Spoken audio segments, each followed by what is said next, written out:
നോക്കാം top headlines.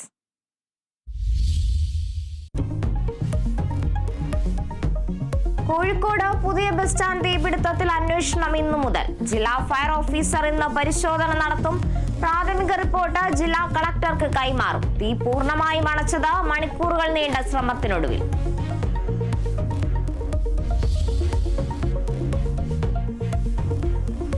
കൊച്ചിയിൽ ED case ഒതുക്കാൻ കൈക്കൂലി ആവശ്യപ്പെട്ട കേസിൽ വിജിലൻസ് അന്വേഷണം തുടരുന്നു. കൂടുതൽ തെളിവുകൾ കണ്ടെത്താൻ ശ്രമം. 3 പ്രതികളെയും ഒന്നിച്ചിരുത്തി ചോദ്യം ചെയ്യുന്നത് തുടരുന്നു. ഹവാല ഇടപാട് നടന്നിട്ടുണ്ടോ എന്നും പരിശോധിക്കുന്നു.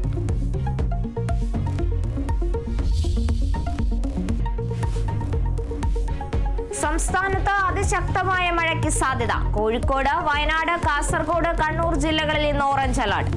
7 ജില്ലകളിൽ യെല്ലോ അലർട്ടും പ്രഖ്യാപിച്ചു.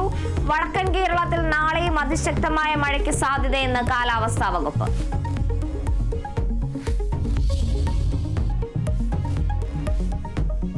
തിരുവനന്തപുരം വഞ്ചിയൂരിൽ യുവ അഭിഭാഷകയെ മർദ്ദിച്ച കേസിൽ അഭിഭാഷകൻ ബെയിലിൻ ദാസിന്റെ ജാമ്യാപേക്ഷയിൽ ഉത്തരവിന്ന്. കേസ് തിരുവനന്തപുരം മജിസ്ട്രേറ്റ് കോടതി പരിഗണിക്കും.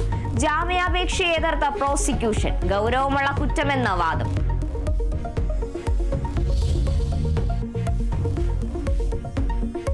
മലപ്പുറം കാളികാവിലെ നരഭോജി കടുവയ്ക്കായി തെരച്ചിൽ തുടരുന്നു. കടുവയെ കണ്ടെത്താൻ കൂടുതൽ ക്യാമറകൾ സ്ഥാപിച്ചു. ഡ്രോൺ പരിശോധനയും തുടരും. തെരച്ചിലിന് 60 അംഗ വനം വകുപ്പ് സംഘവും.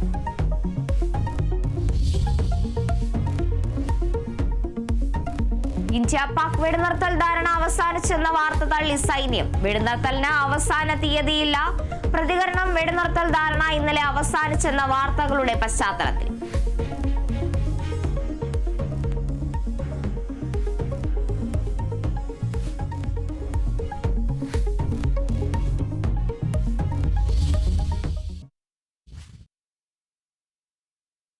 ഇന്നലെ കോഴിക്കോടുണ്ടായ